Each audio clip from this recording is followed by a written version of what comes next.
Mais uma vez eu quero saudar os irmãos com a paz do Senhor. E olha que eu estou todo encasacado. Deu uma frente fria aqui no sul. Há 3, 4, 5 dias atrás nós estávamos morrendo de calor, estava em 45 graus. Agora está em 16, acho 14. Não haja organismo que aguente, né? Eu falei na live passada sobre a minha tese pós-graduação, louvor, confissão, adoração e contribuição. E assim que eu terminei, o Espírito Santo me inquietou. Fala sobre contribuição. E aí nós vamos ver muitos pastores que quase matam seus crentes, não. Malaquias. Eu acho que é 10, né? 5, 10, sei lá. E olha, meu irmão, aí vem outra opressão do pobre coitado que quer servir a Deus e não consegue dar o dízimo. Falei sobre opressão minutos atrás. Eu tenho tanta experiência nesse assunto. Podia falar uma semana inteira sem parar. Experiências mesmo. Mas eu não vou falar sobre experiência. Eu vou falar tudo que Deus me deu agora, dentro da palavra.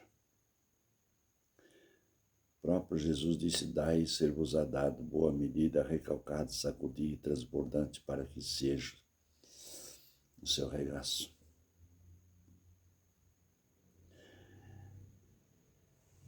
Quando ele disse, dai, só pode dar aquele que recebe. E receber de onde?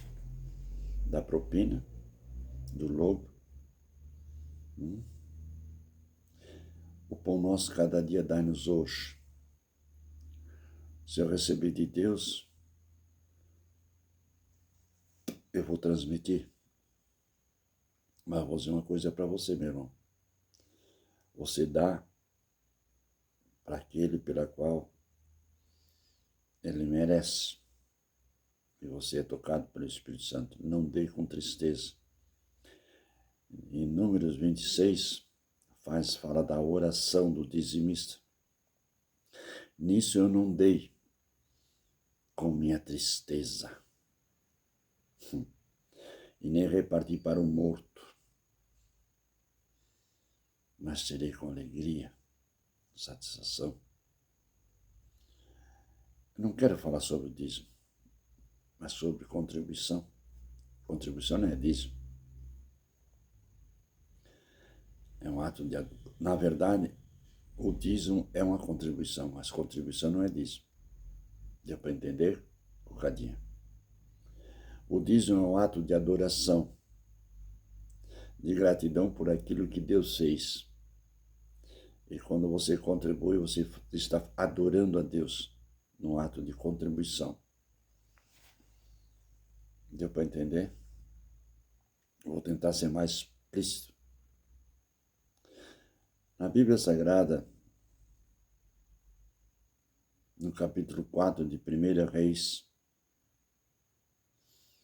conta a história de duas mulheres. Do versículo 1 até o versículo 8, conta a história de uma mulher. Diz que essa mulher, ela tinha um marido e 2 filhos.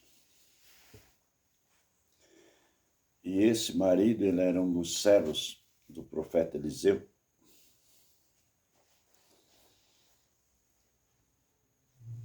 E ele veio a falecer.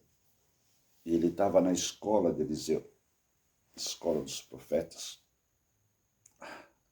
Hoje não existe mais escola dos profetas. Tem a escola do YouTube. Eu não assisto pregação. São poucos os pastores que eu gosto de ouvir pregação. Gosto de ouvir aquele da igreja presbiteriana, Hernandes, pastor Bulhon. São teologias diferentes. O Hernandes, do Bulhon, teologia bem diferente. Um é Wesley, presbiteriano. E outro bulhão é da Ellen White, que não é igreja, é seita sabatista. Fundamentada em cima do homem é seita. Embora que esteja legalizada como igreja no Brasil, mas não é igreja, é seita. Me perdoe sabatista, mas é uma verdade. Não sou um cientista religioso, mas eu tenho a ciência das religiões. Então, tenho conhecimento de causa, vem discutir comigo para ver onde vocês vão parar. Simplesmente vou mostrar uma verdade nua e crua que vocês não querem aceitar. Então vivem no engano, são que nem piolho, vivem na cabeça dos outros. Então, em 1 Reis capítulo 4, do 1º versículo ao 8, conta a história de uma mulher. Ela era viúva e o marido dela estava na escola do profeta junto com Eliseu. E só que ele estava na obra e ficou devendo. E os agiotas vieram. E disseram para a mulher, paga a minha dívida, senão eu vou levar os teus 2 filhos. A lei em Levítico conta essa história. E, na verdade, era a lei dos judeus. Depois passou para todos os judeus. Não tinha como pagar, ficava como escravo. Escravo pela guerra, escravo pela dívida. Escravo porque queriam ficar, de liberdade. Esses 3 tipos de escravo. Depois de 50 anos era liberto. E essa mulher veio e botou Eliseu na parede. Quer dizer que o meu marido servia você, agora ele morre, meus filhos vão ser vendidos como escravos, e o que você diz? Depois uma saia justa. Ele, como homem de Deus, como profeta, o que tens em casa? Só um pouquinho de azeite. Vamos fazer uns bolinhos primeiro, meus 2 filhos, depois nós vamos morrer. Então chega na tua casa e manda os teus filhos buscar vasilhas vazias, não poucas. E o pouquinho de azeite que tu tens, sua incrédula. Claro que ele não falou isso, mas eu estou deduzindo. Sua tonga. Tu não enxerga um pau na frente dos narizes. Começa a botar aquele pouquinho de azeite nas vasilhas. E depois, quando encher as vasilhas, vai e vende. E paga a dívida para os teus filhos não serem levados como escravo. E vive do resto. Porco, cano. Não era pouco azeite. E ela chegou em casa, fez como o homem de Deus tinha determinado. O bom é crer nos profetas. Creia em vossos profetas e prosperareis. Assim diz a palavra de Deus. E ali termina a história desta mulher. Pronto. Aí ela veio, contou os milagres, os filhos foram buscar vasilha. Mãe, terminou as vasilhas vazias. E terminou as vasilhas, terminou o azeite também. Ela veio contar, então vai, vende. Vive a tua vida, não vem mais me perturbar, me botar na parede. Eu sou um homem, mas Deus é Deus. Agora a palavra de um homem de Deus, te cuida, vigia. Do versículo 8 para frente, conta outra história de uma mulher que viu o homem de Deus passar com seu servo, Geazi, e olhou para o seu marido e disse, o velho, olha lá aquele homem, ó. Aquele homem lá não é outro homem, segundo o homem de Deus, que vai para a campina, vai para o monte orar. Ele vai sozinho. Eu não sei até onde ele vai, eu não sei de onde ele vem. Mas eu tenho percebido que ele é um homem de Deus. Um homem de Deus se traça pela sua maneira de andar e olhar.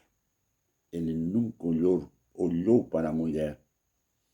Ele percebia que era uma mulher, mas continuava andando para frente. E toda mulher é maliciosa. ela quer que o homem olhe para ela de cima embaixo ou de baixo em cima, e ela já lê o pensamento do homem, e ela se expõe. Com certeza muitos homens passaram por ali, com um olhar malicioso, e essa mulher olhou para Eliseu, mas Eliseu não caiu na armadilha.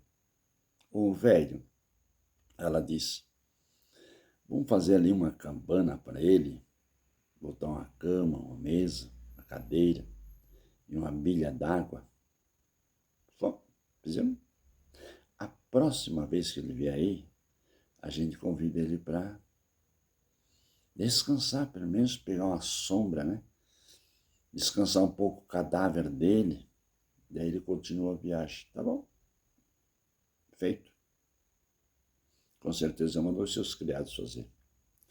Eliseu chegou, parou, ela convidou ele foi na cabana, com gratidão a Deus.